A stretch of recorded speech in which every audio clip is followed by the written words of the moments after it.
Hello, friends, this is Grace Sitaraman. And before we plunge into the past, let us take a while to enjoy the present.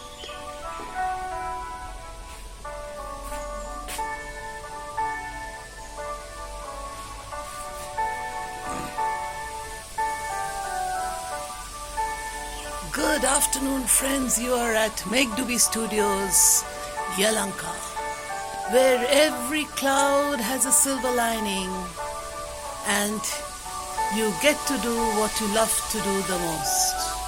Welcome to Meghdoobi, the studio in the clouds.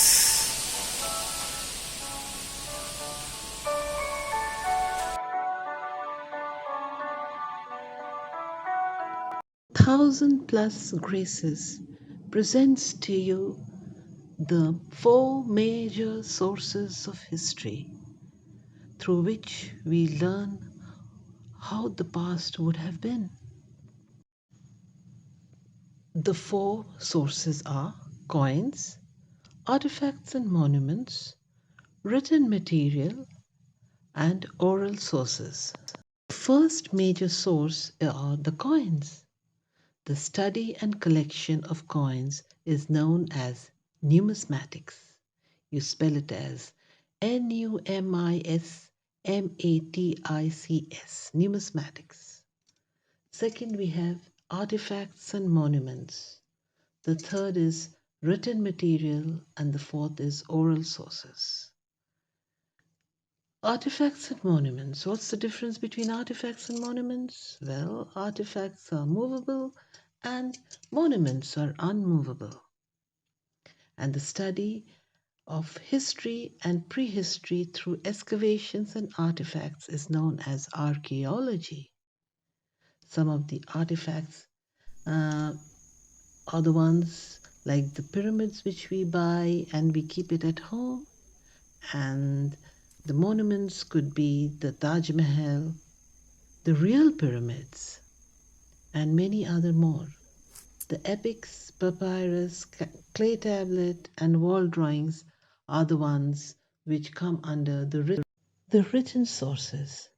The epics could be the Mahabharata, the Ramayana, the Odyssey, and the Iliad. The papyrus tells us all that had happened in Egypt thousands of years ago. The clay tablets of the Indus Valley, Mohenjo-daro, also tell us how life was at that time.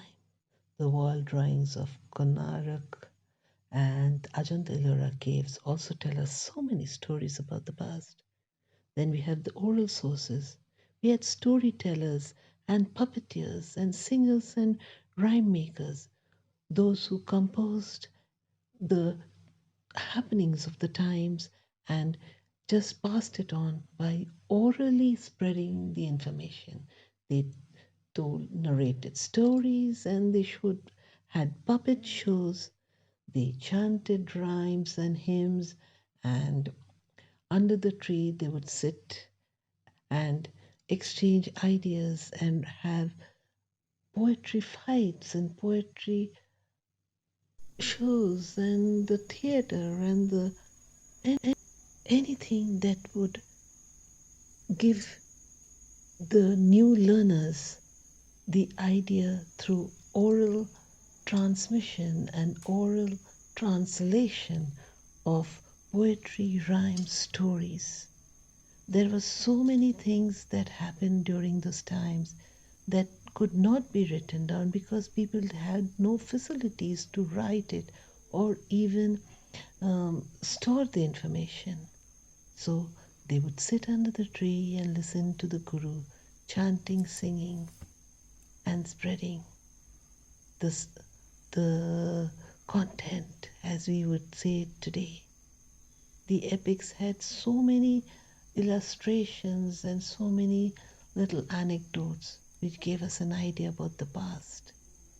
To talk about the artifacts and monuments, they have inscriptions and they have drawings, I would say frescoes on the walls that tell us stories of the times, of the ancient times, about the past. The money, the coin that was exchanged. It was not always the metal coins. We had so many other things to exchange. We had the barter system, then we had cocoa beans used as money in different cultures.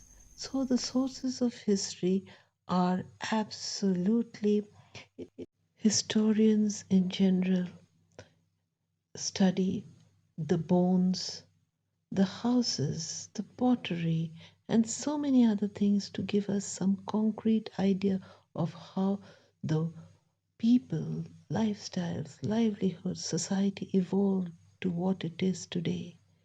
So, to understand better, we need to learn from our mistakes and also take new leaves from the past to make it the future and the present. Thank you for listening.